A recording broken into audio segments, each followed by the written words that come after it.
Hi, welcome. I have with me Stephen Chisisa Bowman, author of different books, and one of my favorite ones, No More Business as Usual. I've read it a couple of times, and they have even read all things on their website. And it's getting me going a lot because I like business, and I still go to really weird places where I make myself wrong. And one of the things that I've noticed with myself is when it comes to money, and you learn you should be keeping track of your costs and trying to avoid too much costs.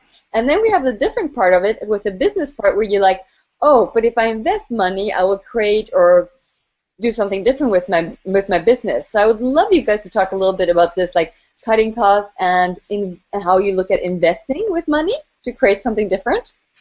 Chisisa?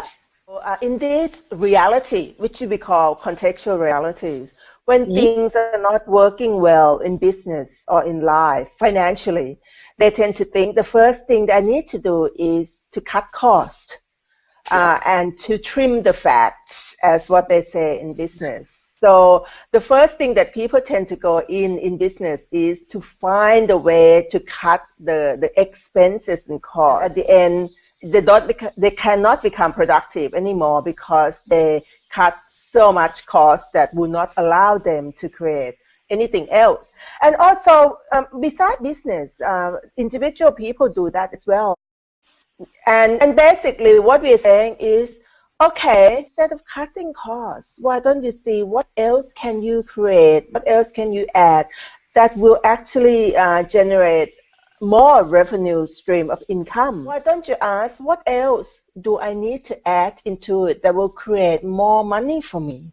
So it's about generating more revenue stream of income instead of cutting costs. Yeah, I think one of the things that people fall into is it's so much easier to cut costs than it is to create revenue. Wow, what a point of view that is. Because we're constantly bombarded, if in trouble, cut costs, rather than if in trouble, start creating other revenue streams. And shock horror, what if you started doing that before you needed to? What if you actually started creating all these other revenue streams before you had to? So that you actually had this constant stream of different income streams that were coming in, and not just the one. I mean, we deal a lot with CEOs, and many times a CEO will say to us, "Oh, but I've only got my salary." Well, why? Because that's, what if there are another 5 things that you could do as well that will create other income streams as well as your salary? And those that run their own business, I can only get income from running my business. Well, hang on a second, what if there were 3 other businesses you could run as well too that took less time and made you more money? Get to work and figure out what they are. And what if you did that before you had to? It's that sense of curiosity and looking at, so what else can I add to my business? What other businesses can I add to this? The other part of that too that Chisisa touched on is we're not saying that you ignore costs. In fact, you should know exactly what the costs of running your business are. If you don't have a darn good bookkeeper, you should have one. We have one working with us right now. In fact, he's to the right of me at the moment. Knowing exactly where your costs are and where your income's coming from, rather than assuming. And so we've seen so many businesses where they've just been in a state of la-la land because they weren't sure where their costs were going, they weren't sure where their income was coming from, they couldn't actually ask the questions because they didn't know what to ask. So in all of this also, get help, get advice, don't try and do it all yourself. But understand where your costs are, but realize the future is created from revenue and from looking at different parts of your business. It's not created from cutting costs. The quick question that I would like to ask people who are watching this video right now is, do you know how much it costs to actually run your life or run your business?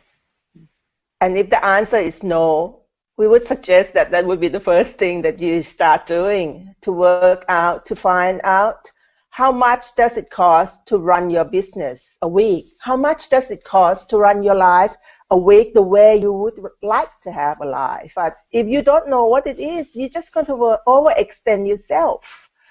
So basically, you need to know exactly, this is a life you want to create. So how much would I need to have to actually create the life like this and look at what else can I add to my business and to my life to allow me to have this much money to run my business and my life exactly the way I like it.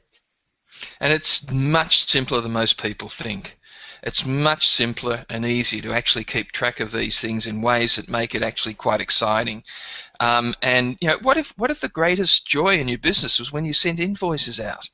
Because then, hey, there's a recognition of the sort of work we've done, and and then when you receive them, there's a little jump of joy and celebration, and at the same time you're constantly creating, and at the same time you knew exactly how much the business was costing, and you were creating and generating from that space. Most people, when they look at business or they think of business, they'll focus on one area only. You've got to be aware of it all. The notion that information creates choice and choice creates awareness. Get the information. Know what's happening in your business. And if you don't want to do it yourself, then get someone else to do it for you. Once you've got that, then you know you've got other choices that you didn't even know you had. And those choices then create awareness, which then provides you with more information, which provides more.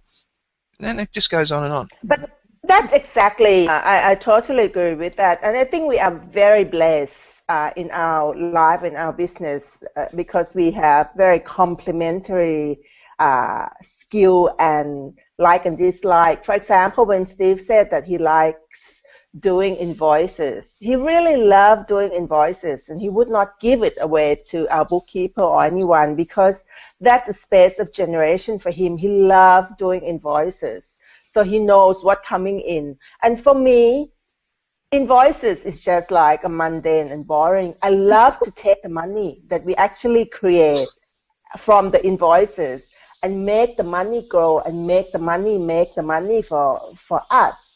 So for both of us, he will be happy doing invoices and feel ecstatic for the fact that the money coming in, and then I take that money and make the money grow and expand and generate more. So what do you guys say to people that like having business, but they don't like taking care of the money part? They have points of views. They get frustrated when it's not enough coming in. They have points of views what they have to do with it or are not allowed to do with it. What you're saying is totally hit the nail on the head. Is they have point of view about money. It is very much, if they don't want to deal with money, they obviously have point of view about money.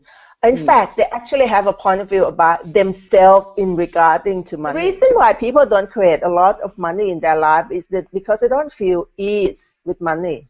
It's the point of view they have. And if they want to be unstoppable and generate obscene amount of money in their life, they have to let go of that point of view that they don't want to deal with money.